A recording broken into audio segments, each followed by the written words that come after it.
दोस्तों 99% हार गया था भारत, फिर यशस्वी जायसवाल ने किया चमत्कार, लेकिन ऑस्ट्रेलिया ने करी बेईमानी। जी हां दोस्तों, भारत और ऑस्ट्रेलिया के बीच बॉर्डर गावस्कर ट्रॉफी के चौथे टेस्ट का 5वां और सबसे रोमांचक दिन का मुकाबला आपको पसंद आया हो तो आप इस वीडियो को एक लाइक जरूर करें।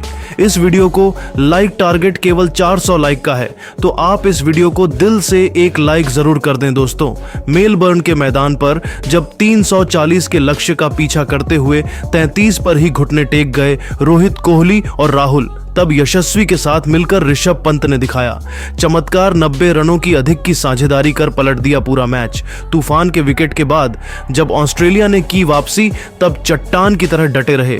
यशस्वी ने अपने बल्ले से एक नया कीर्तिमान रचते हुए ऐसा करिश्मा कर दिखाया, देख पूरे क्रिकेट जगत की आंखें फटी रह गईं। तो इस रोंगटे खड़े कर देने वाले रोमांच 5वें दिन की पूरी हाईलाइट का वीडियो तो हम आपको दिखाएंगे ही, लेकिन उससे पहले आपको क्या लगता है कि यशस्वी, बुमराह और ऋषभ पंत में कौन टीम इंडिया के लिए सबसे बड़ा हीरो है? अपनी राय नीचे कमेंट करके जरूर बताइए।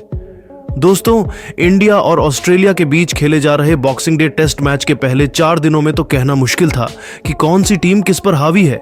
जहां ऑस्ट्रेलिया के 474 रनों के जवाब में इंडिया ने 369 रन बनाए, तो तीसरी पारी में ऑस्ट्रेलिया के क्रिकेट टीम ने चौथे दिन का खेल खत्म होने तक 228 रनों पर ही अपने 9 बल्लेबाज गवा दिए थे। ऑस्ट्रेलिया के पास 333 रनों की लीड थी। ऐसे में 5वें दिन के खेल पर सबकी नजरें टिकी हुई थी कि अब आखिर होने क्या वाला है। ऐसे में दोस्तों, जब 5वें और सबसे इंपॉर्टेंट दिन का शंखनाद हुआ, तब स्कॉट बोलैंड और नाथन लियोन अपनी टीम को ज्यादा से ज्यादा बड़े स्कोर तक पहुंचाना चाहते थे। इस दिन के पहले ही ओवर में कप्तान रोहित ने मोहम्मद सिराज को आक्रमण पर लगाया था, लेकिन दोस्तों उनकी दूसरी ही गेंद पर बोलैंड ने गली और थर्ड स्लिप के बीच से एक खूबसूरत चौका लगा दिया। 23 ओवर में ऑस्ट्रेलिया ने 233 रन बना लिए थे, लेकिन दोस्तों इनका विकेट लेने के लिए टीम इंडिया को ज्यादा मेहनत नहीं करनी पड़ी और अगले ही ओवर में जसप्रीत बुमराह ने नाथन लियोन को चारों खान चित करते हुए उन्हें क्लीन बोल्ड कर पूरी की पूरी ऑस्ट्रेलिया को केवल 234 रनों पर ऑल आउट कर दिया था, जिसके कारण अब टीम इंडिया को टारगेट मिला था 340 रनों का। भारत के लिए जसप्रीत बुमराह ने सबसे अधिक 5 सफलताएं हासिल की, तो वहीं 3 विकेट मोहम्मद सिराज को मिले और 1 विकेट रविंद्र जडेजा के नाम रहा। अब भारत की जीत और हार के बीच केवल 340 रनों का अंतर रह गया था। यह काम उतना मुश्किल नहीं था, लेकिन दिन अंतिम चल रहा था। ज्यादा से ज्यादा 80 से 90 ओवर बचे हुए थे। ऐसे में भारतीय बल्लेबाजों को जल्दी करनी थी, तेज रन बनाने थे। इसी इरादे से अब इस हार को जीत में तब्दील करने टीम इंडिया की तरफ से कप्तान रोहित शर्मा और यशस्वी जायसवाल की खूंखार जोड़ी मैदान में उतरी। अब टीम इंडिया के सामने 2 रास्ते थे, या तो मैच ड्रा किया जाए या फिर जीत की तरफ बढ़ाया जाए। लेकिन दोस्तों, इन दोनों ने जैसे शुरुआत की थी, ऐसा लगा था कि अब तो यह मैच बिल्कुल ड्रॉ होने वाला है। जी हां, क्योंकि उन्होंने भारतीय पारी को बिल्कुल कछुए की रफ्तार से आगे बढ़ना शुरू किया था। पहले 4 ओवर में केवल 2 रन बने थे।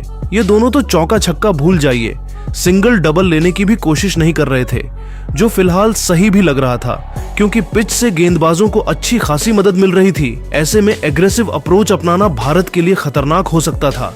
लेकिन दोस्तों, तभी 5वां ओवर लेकर आए मिचेल स्टार्क की अंतिम गेंद पर यशस्वी ने ईंट का जवाब पत्थर से देते हुए थप्पड़ की तरह एक करारा चौका लगा दिया और ऑस्ट्रेलिया को अपने खतरनाक इरादों से रूबरू भी करवाया था। पहले 6 ओवर में टीम इंडिया ने 8 रन बना डाले थे। दोस्तों, धीरे धीरे वह भी अपनी लय में वापस आ रहे थे। खास तौर पर यशस्वी जायसवाल 9वां ओवर लेकर आए। एक बार फिर मिचेल स्टार्क की दूसरी गेंद पर इस बार फाइन लेग की दिशा में यशस्वी ने खूबसूरत चौका लगाया और इस घातक गेंदबाज की भी दिशा दशा बिगाड़ दी थी। धीरे धीरे इन दोनों के बीच अच्छी पार्टनरशिप पनप रही थी। 16 ओवर में टीम इंडिया का स्कोर 25 रन हो चला था, लेकिन दोस्तों तभी पूरे हिंदुस्तान की मुस्कान छीनते हुए 17वें ओवर की पहली ही गेंद पर पैट कमिंस ने मिशेल मार्श के हाथों गली में रोहित शर्मा को कैच आउट करवाकर टीम इंडिया को पहला झटका दिया, जहां कप्तान रोहित केवल 9 रन 40 गेंदें खेलकर बना पाए। उनके आउट होने के बाद मैदान में केएल राहुल आए थे, लेकिन दोस्तों पैट कमिंस ने टीम इंडिया की धज्जियां उड़ाते हुए ओवर की अंतिम गेंद पर केएल राहुल को भी उस्मान ख्वाजा के हाथों इसलिए मेन कैच आउट करवाकर भारतीय क्रिकेट टीम की कमर तोड़ दी थी। जहां राहुल तो खाता भी नहीं खोल पाए और 17 ओवर में 25 रनों पर ही टीम इंडिया ने अपने 2 बल्लेबाज का गवा दिए थे। अब मैदान पर करोड़ों हिंदुस्तानियों की सबसे बड़ी उम्मीद बनकर आए थे विराट कोहली, जिनके बल्ले से आज सभी बेहतरीन पारी देखना चाहते थे। और आते ही दोस्तों विराट कोहली ने भी परिस्थितियों को समझते हुए मैदान में बिल्कुल अपने हथियार ही डाल दिए। जी हां, विराट कोहली तो चौका छक्का भूल जाइए, सिंगल डबल लेने से भी परहेज कर रहे थे। वह पूरी तरीके से डिफेंसिव अप्रोच में आ चुके थे। उन्होंने जायसवाल को भी पूरी तरीके से रोक दिया था। टीम इंडिया 2 विकेटों के बाद बिल्कुल कछुए की रफ्तार से आगे बढ़ रही थी। यहां तक कि 24 ओवर बीत गए थे और टीम इंडिया केवल 31 रन बना पाई थी। पिछले कुछ ओवरों में 4-5 रन ही जोड़ पाए थे, जो दिखा रहा था कि ऑस्ट्रेलिया ने टीम इंडिया को कितने अधिक दबाव में डाल दिया है। अब टीम इंडिया की रणनीति साफ थी कि इस मैच को ड्रॉ करना है और पूरे दिन खेलना है। पर दोस्तों विराट कोहली का यह प्लान ज्यादा लंबा नहीं चला। जी हां दोस्तों, 27वां ओवर लेकर आए मिचेल स्टार्क ने पहले ही गेंद पर विराट कोहली को अपने जाल में फंसा लिया। जहां विराट ने वही गलती करी जो वह हमेशा से करते आए हैं और उस्मान ख्वाजा ने उनका कमाल का कैच लपकाकर टीम इंडिया की धज्जियां उड़ा दी थी। जहां विराट केवल 5 रन बनाकर पेवेलियन लौटे और लंच ब्रेक तक 26.1 ओवर में टीम इंडिया ने 33 रनों पर अपने 3 बल्लेबाज गंवा दिए थे। भारत बहुत बड़ी मुसीबत में था। ऐसे में लंच ब्रेक के बाद यशस्वी जायसवाल और ऋषभ पंत पर बिखरती टीम इंडिया को संभालकर जीत की दहलीज तक पहुंचाने की बड़ी जिम्मेदारी थी। और दोस्तों आते ही इन दोनों ने तो सीधा अपने बल्ले से तबाही मचानी शुरू कर दी। जी हां, 28वां ओवर लेकर आए स्कॉट बोलैंड की बेदर्दी से कुटाई करते हुए जायसवाल ने एक के बाद एक 2 करारे चौके थप्पड़ की तरह जड़ दिए, तो 30वें ओवर में भी बोलैंड को उन्होंने निशाना बनाया। जायसवाल ने दूसरी ही गेंद पर ऑफसाइड की दिशा में गेंद को बाउंड्री के दर्शन कराए, तो चौथी गेंद पर भी ऋषभ पंत ने अपने बल्ले का जादू दिखाते हुए मिड विकेट की दिशा में चौका बटोरकर टीम इंडिया को 30 ओवर में 50 रन तक पहुंचा दिया था। अचानक से उनकी तूफानी बैटिंग देखकर ऑस्ट्रेलिया के खेमे में दहशत आ गई थी, तो मिचेल स्टार्क को भी चौके के लिए 31वें ओवर की चौथी गेंद में मारकर यशस्वी ने तो अब अपना विकराल रूप धारण कर लिया था। उनकी बैटिंग देखकर तो ऐसा ही लग रहा था कि वह मैच का पूरा पांसा ही पलट कर रख देंगे। उन्होंने ऑस्ट्रेलिया की नाक में दम कर दिया और इतनी बेरहमी से उनके गेंदबाजों को पीटा कि उन्हें आउट कर पाना किसी के भी बस की बात नहीं हो पाई। नेथन लियोन हो, मिचेल स्टार्क हो या पैट कमिंस हो, सबकी धज्जियां उड़ाते हुए यशस्वी जायसवाल ने अपनी धमाकेदार 50 ठोक डाली। 40 ओवर में टीम इंडिया को 86 रनों तक पहुंचा दिया और लोन वॉरियर की तरह अकेले ही ऑस्ट्रेलिया से लोहा लेने लगे। साथ ही पंत के साथ हाफ सेंचुरी पार्टनरशिप भी पूरी हो गई थी। ऑस्ट्रेलिया को समझ नहीं आ रहा था कि इन्हें कैसे रोका जाए। ऑस्ट्रेलिया की जीत के अरमानों को इन्होंने पल भर में मिट्टी में मिला दिया था। अब तो जो मैच की सिचुएशन थी, ऐसा लग रहा था कि यह मैच बड़ी आसानी से ड्रा होने वाला है। 49 ओवर में ही टीम इंडिया 102 रन बना चुकी थी। यशस्वी जायसवाल अपने शतक की तरफ बढ़ रहे थे और ऑस्ट्रेलिया की हालत बिगाड़ते हुए इन दोनों ने 54 ओवर में टी ब्रेक तक इंडिया को 112 रनों तक पहुंचा दिया था। ऑस्ट्रेलिया को जीत के लिए 7 विकेट तो वही भारत को 228 रन चाहिए थे। टी ब्रेक के बाद यह दोनों मैदान में आखिरी चोट ऑस्ट्रेलिया को देने के लिए आए थे, लेकिन दोस्तों कुछ ओवर ही निकाल पाए थे कि 59वां ओवर लेकर आए। ट्रेविस हेड ने ऋषभ पंत को कैच आउट करवाकर टीम इंडिया को चौथा झटका दिया और यहां पर ऑलमोस्ट 90 रन की पार्टनरशिप का अंत हुआ, जहां ऋषभ पंत 104 गेंद पर 2 चौकों की बदौलत 30 रन बनाकर पेवेलियन लौट गए।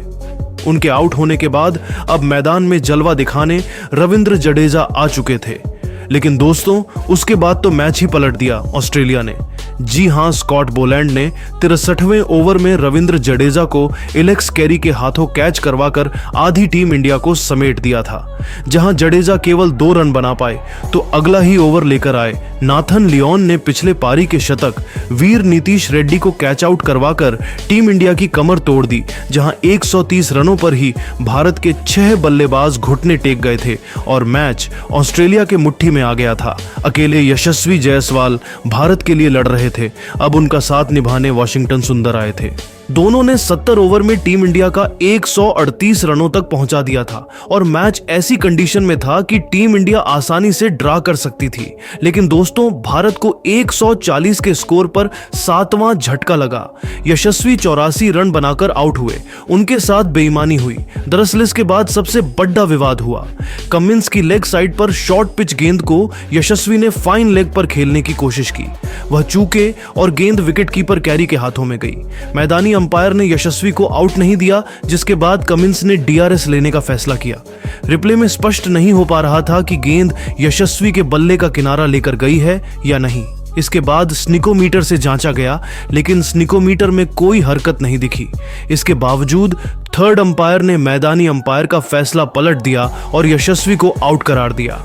इससे वहां मौजूद सभी लोग चौंक गए और कमेंट्री बॉक्स में मौजूद दिग्गज भारतीय बल्लेबाज सुनील गावस्कर ने भी सवाल खड़े किए। इस तरह भारत को 140 के स्कोर पर 7वां झटका लगा। यशस्वी 84 रन बनाकर आउट हुए। इसके बाद आकाशदीप को भी गलत आउट दिया गया। बुमराह भी कुछ नहीं कर सके। आखिर में सिराज भी आउट हो गए और ऑस्ट्रेलिया ने एक बार फिर बेईमानी से मैच जीत लिया। लेकिन दोस्तों, अब आप यशस्वी जायसवाल की जबरदस्त पारी को 10 में से कितने नंबर देना चाहेंगे? और आपको क्या लगता है, जायसवाल आउट थे या नॉट आउट? अपनी कीमती राय नीचे कमेंट करके जरूर बताइए। और ऐसी ही धमाकेदार खबरें सबसे पहले जानने के लिए हमारी इस वीडियो को लाइक और चैनल को सब्सक्राइब करना बिल्कुल भी ना भूले। धन्यवाद।